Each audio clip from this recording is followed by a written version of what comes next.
Washington, D.C. I'm so sick and tired of seeing his face on my TV.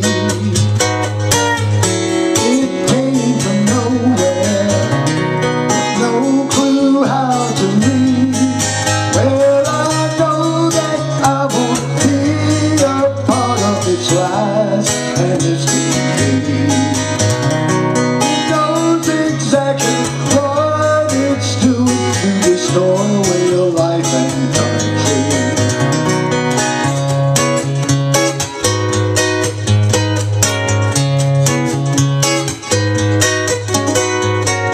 Barack